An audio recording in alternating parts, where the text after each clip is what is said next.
E agora vamos falar de uma temática super importante, principalmente nos dias de hoje, principalmente pelo contexto que a gente passou por esses 2 anos, né? Com ela, Karina Laurenti, que é psicóloga formada pela Unesp e pós-graduada em Administração de Recursos Humanos. Atuou por 15 anos em RH e resolveu fazer uma transição de carreira onde se dedica à atuação como psicóloga clínica. Seja muito bem-vinda! Obrigada, Arielle. Ai, que maravilhosa. É uma temática muito importante, né, minha gente? A gente cuidar de dentro para fora.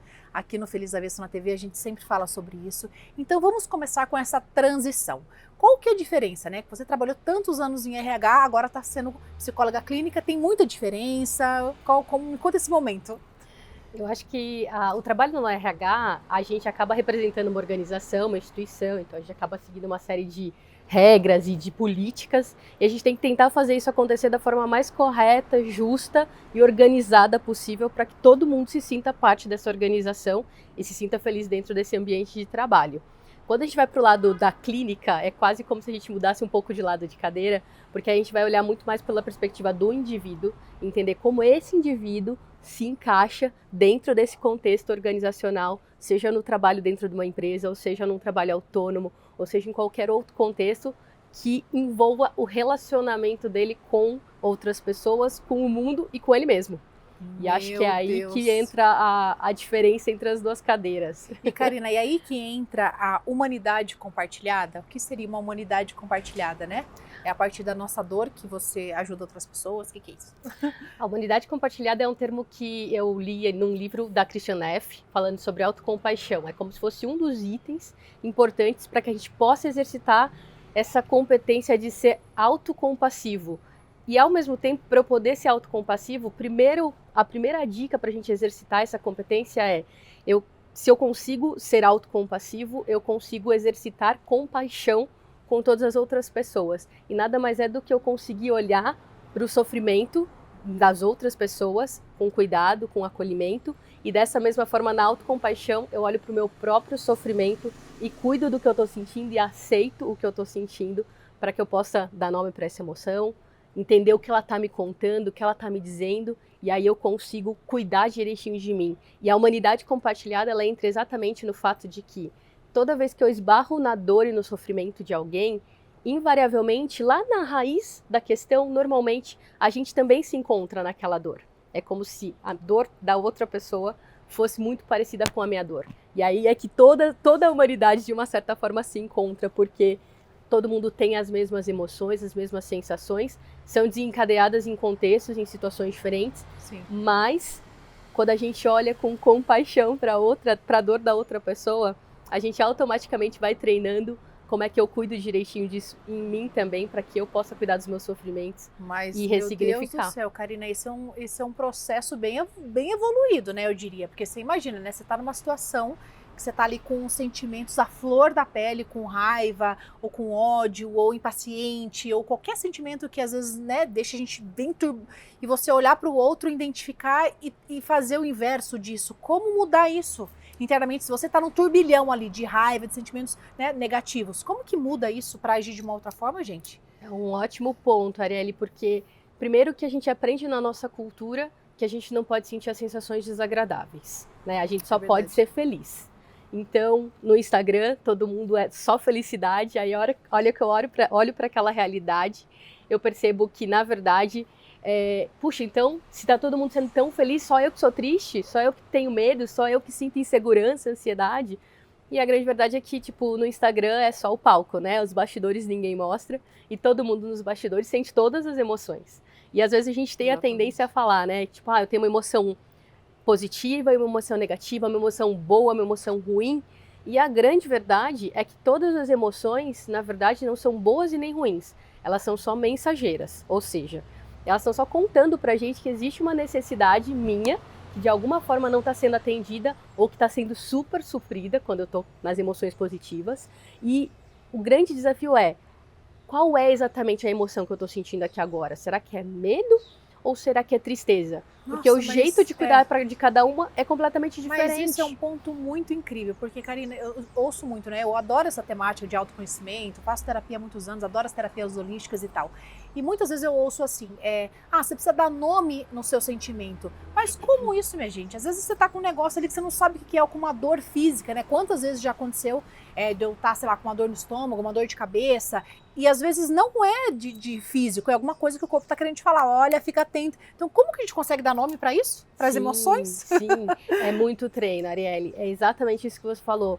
E você me fez lembrar de uma história que eu ouvi uma vez numa aula da minha pós-graduação, em que a minha professora precisou viajar por mais ou menos uma semana, viajar a trabalho. E os filhos dela ficaram com a avó e tal, e todos os dias, depois de uns 2 ou 3 dias fora, o filho dela falou para a avó que ele estava com dor de barriga, sentindo uma dor na barriga. Ela falou, poxa, será que é fome? Jantaram e tal, a dor continua ali com ele. E aí, no final do dia, a mãe dele sempre ligava para conversar e perguntar como é que tinha sido o dia e tudo mais, para falar quantos dias faltava para ela voltar. E no final da ligação, ela percebeu que a dor desapareceu. Então, foi muito legal, porque o que ela percebeu é que não era dor de barriga, era saudade da mãe. Então, são situações assim, desde pequenininho a gente vai aprendendo a discriminar uma coisa da outra.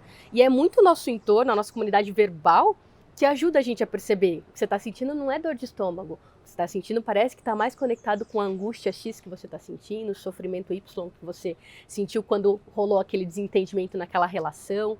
E assim a gente vai conseguindo perceber o que é cada sentimento e cada sensação que a gente está sentindo para poder cuidar direitinho dela. Mas sabe o que eu acho legal também? Quando a gente falou de humanidade compartilhada, eu acho que tudo que vem por algum motivo, né? Se, como você falou, às vezes você vem algum paciente te relatar algum acontecimento que você fala, olha, que te ajuda também para você ajudar outras pessoas.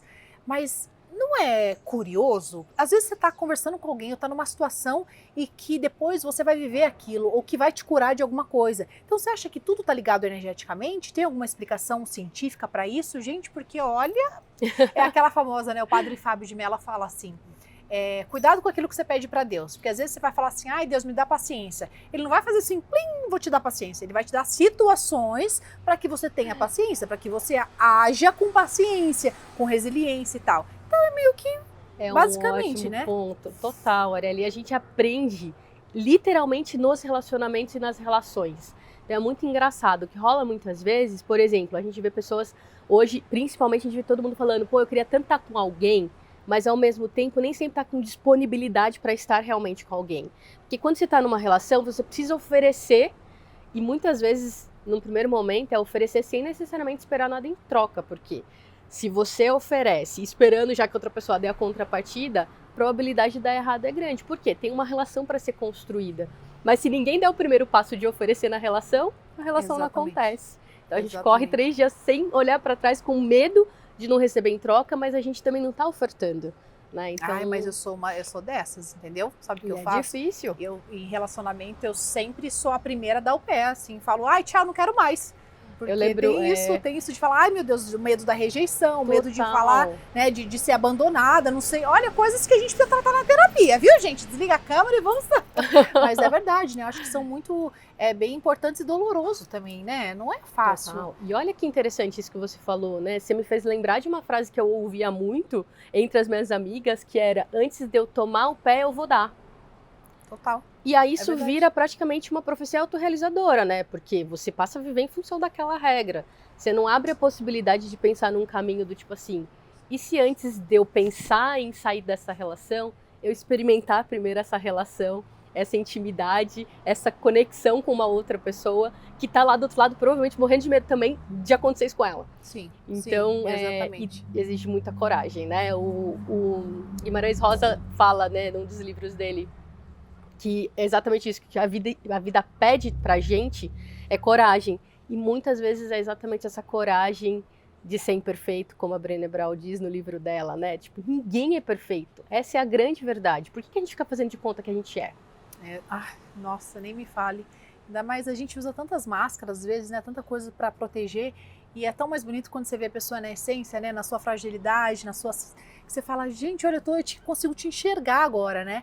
Mas é difícil, né, minha gente? É muito difícil.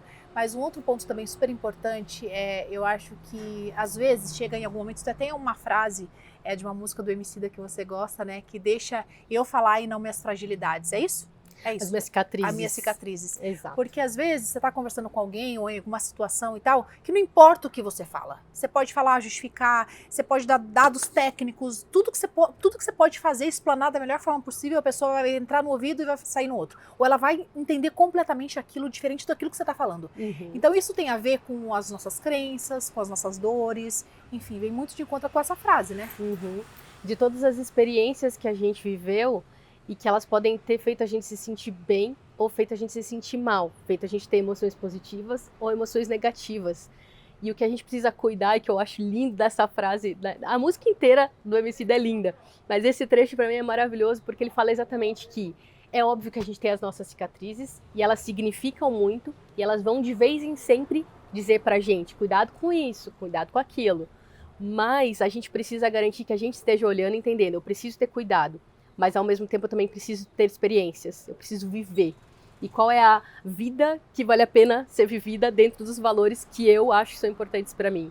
E é aí que a gente começa a se experienciar, começa a se permitir sair fora daquele caminho que é o que a cicatriz está te dizendo para seguir. E experimentar caminhos novos para garantir que você consiga ter uma vida valorosa de verdade, né? Ai, nem me falei exatamente isso que você fala quanto a nossa criança, né? Porque a criança, o adulto de hoje é a criança que foi, é a nossa criança lá de trás. Exatamente. Por que essa frase é tão forte e tão real, né? O adulto que nós somos diz muito sobre a criança que nós fomos. Sobre quais foram as principais frases que os adultos usaram para nos descrever quando a gente era pequeno. E quando a gente está aprendendo a falar, a se descrever, a gente literalmente pega o que os adultos estão dizendo e reproduz. E será que os adultos de verdade sabiam exatamente o que a gente estava sentindo por dentro?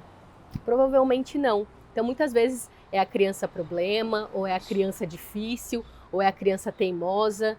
E caraca, de repente é daí exatamente que nascem as crianças criativas, as crianças empreendedoras, as crianças que vão questionar conceitos e trazer conceitos novos, melhores do que os que a gente tem. Então é muito de como é que esse adulto está administrando a frustração dele da criança não estar fazendo exatamente o que ele gostaria, não estar sendo obediente, não estar sendo adestrada. E criança adestrada não faz sentido, porque criança adestrada não aprende a se cuidar, não aprende a se defender, fica extremamente vulnerável. Então esse é um desafio de nós adultos, né? De toda vez que tiver uma criança por perto, como que eu faço para validar o que ela está sentindo, as emoções, para ajudar, para que ela consiga crescer mais forte, mais criativa e com menos medo de ser imperfeita. E eu acho que o que vem também nesse momento é que os pais ou os cuidadores, né, quem está ali responsável pela criança, também querem proteger de alguma forma e tá tudo bem, né? Ninguém sabe exatamente o que deve fazer, né? Eu não sou mãe ainda, mas óbvio que você quer proteger, você quer cuidar. E às vezes a gente acaba errando, né? Eu vejo meus pais, às vezes falam algumas frases assim, ai filha, eu fiz para te proteger, te amando, eu não sabia, eu não queria errar. Óbvio que não quer. Então que a gente possa também ter paciência, entender que cada um dá só aquilo que ele pode, né? Todo pai erra tentando muito acertar. E isso vai fazer parte da vida de todos nós. E o grande ponto é esse, eu não preciso ser refém do erro que meu pai cometeu sem saber que estava cometendo. Eu posso ressignificar e conseguir me cuidar e me acolher, que é aí que está o segredo da autocompaixão. É você não precisar necessariamente das outras pessoas, apesar da conexão ser importante. Sim. Mas você consegue cuidar de você mesmo também. E é esse o ponto, principalmente depois que eu cresço, né, e viro um adulto. Exatamente. Ah, é uma temática que a gente ficaria aqui, minha gente, acho que umas 5, 6 horas falando, e é tão gostoso, né, a gente se descobrir, a gente olhar para dentro, ver o que vale a pena, o que faz sentido. A gente passou por anos tão difíceis, né, esses 2 últimos anos, que a gente precisou realmente ressignificar tanta coisa, né, tantas dores, tantas perdas, tantas coisas ruins, mas que a gente possa olhar isso com um olhar de fé e de esperança para a gente ficar melhor e também para um mundo melhor. Muito obrigada, foi um prazer enorme te receber. Prazer foi todo meu. Obrigada por agregar tanto. Obrigada. E gratidão.